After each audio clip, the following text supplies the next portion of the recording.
الحمد للہ رب العالمین والصلاة والسلام علی سید المرسلین اما بعد فاعوذ باللہ من الشیطان الرجیم بسم اللہ الرحمن الرحیم۔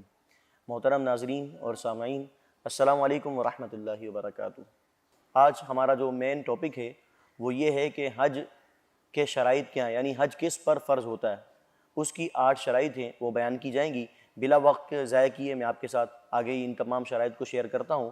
تمام بھائیوں سے گزارش کی جاتی ہے لازماً اس چینل کو سبسکرائب بھی کریں، اور دیگر دوست احباب، ایسے دوست احباب جن پر حج فرض ہو چکا ہے یا جو حج کے مسائل سیکھنا چاہتے ہیں، انہیں یہ شیئر بھی کیا جا سکتا ہے۔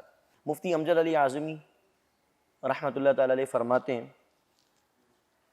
حج واجب ہونے کی 8 شرطیں۔ یہ بات یاد رکھیے کہ اسلام کے جو 5 ارکان ہیں اس میں کلمہ تو مطلقاً ہے، نماز بھی ہر مسلمان پر فرض ہے، لیکن روزہ کی چند کنڈیشنز ہیں کہ اس کنڈیشن کے پائے جانے کے بعد روزہ اس بندے پر فرض ہوگا، اور اگر وہ نہیں ادا کرے گا تو اس کا گناہ اس کے سر پر ہوگا۔ اسی طرح زکوٰۃ کا مسئلہ ہے کہ صاحب استطاعت ہونے پر ہی زکوٰۃ ادا کرے گا، کہ اتنا مال شریعت نے مخصوص کر دیا کہ اگر اتنا مال ہوگا تو وہ زکوٰۃ ادا کرے گا۔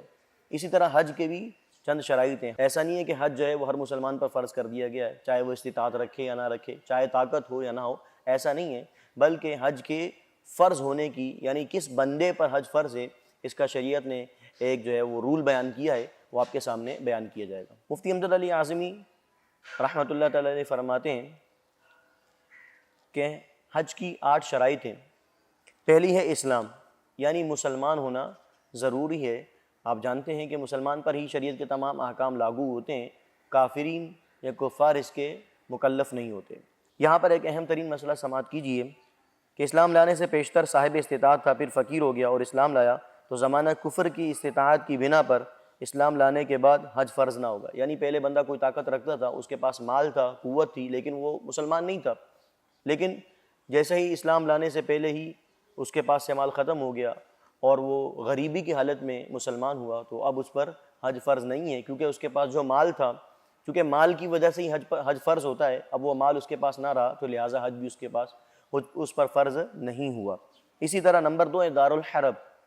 دارالحرب کسے کہتے ہیں، اس کے بارے میں تفصیلاً ویڈیو بھی آپ کے سامنے بیان کی جائے گی، لیکن یہاں پر سرسری طور پر یہ سماعت کر لیجئے کہ جہاں پر کفار کی حکومت ہو اور مسلمان اس میں امن و امان سے نہ رہ سکیں، یعنی کفار کی حکومت ہو اور وہ جب چاہے اس حکومت کے ذریعے مسلمانوں پر جو ہے وہ تکالیف وغیرہ یا ان کے اوپر پریشانی اور رنج و الم وغیرہ ان کے اوپر نافذ کر سکیں، اسے دار حرب کہا جاتا ہے۔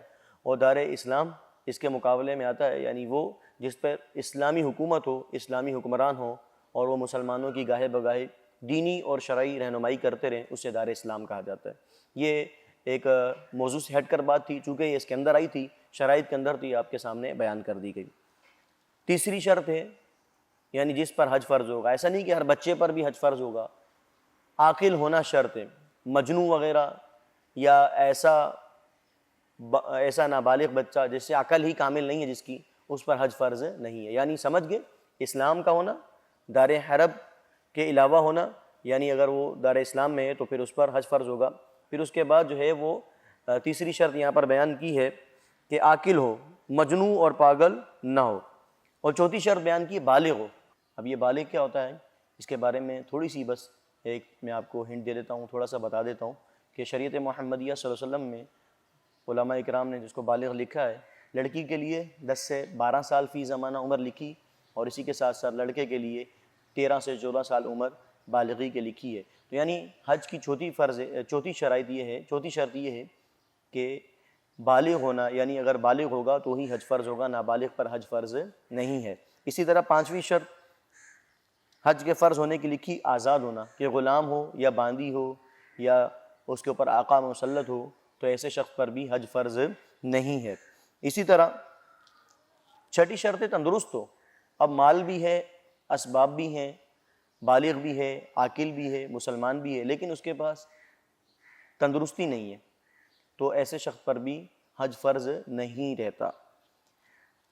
اچھا، تندرستی ہو لیکن اس کے اعضائی سلامت نہ ہو، اگر اعضاء سلامت نہیں ہے، فرض کریں ہاتھ نہیں ہے، پیر نہیں ہے، جس سے وہ مناسک حج ادا نہیں کر سکتا، تو ایسے شخص پر بھی حج ساقط ہو جاتا ہے۔ اسی طرح 7ویں شرط ہے صاحب استطاعت ہونا، یعنی جتنا مال شریعت نے مقرر کیا ہے اتنا مال اگر اس کے پاس موجود ہے تو حج اس پر فرض ہے، اور حج کے سامان کے اخراجات، آنے جانے کے اخراجات اگر اس کے پاس موجود ہیں، اتنی کوانٹٹی میں اس کے پاس مال موجود ہے، زیادہ راہ بھی آسانی سے گزر جائے گا، جانے کا سفر بھی آسانی سے ہو جائے گا اور واپسی آنے کا بھی سفر ہو جائے گا، تو ایسے شخص پر بھی حج فرض ہے۔ 8ویں اور آخری شرط ہماری ہے وقت ہونا، یعنی حج کا وقت ہو۔ ایسا نہیں ہے کہ محرم کے ایام میں حج کے لیے نکلا جائے۔ ہاں اگر کوئی اتنا دور رہتا ہے کہ وہ شوال سے نکلے گا، فی زمانہ تو میرے حساب سے میرے خیال میں کوئی ایسا کتنا دور نہیں رہتا ہوگا، کیونکہ پرانے زمانے میں ایسا ہوا کرتا تھا کہ لوگ اونٹوں پر سفر کیا کرتے تھے، تو وہ رمضان سے پہلے سے حج کے لیے نکلتے تھے، تو رمضان اور پھر شوال اور ذی القعدہ ذی الحج، یہ تقریباً 4-5 ماہ انہیں لگ جاتے تھے حج ادا کرتے کرتے۔ چونکہ اب جو ہے وہ ایسا سلسلہ نہیں ہے، تو حج کا وقت بھی ہونا ضروری ہے۔ یہ آخری شرط تھی۔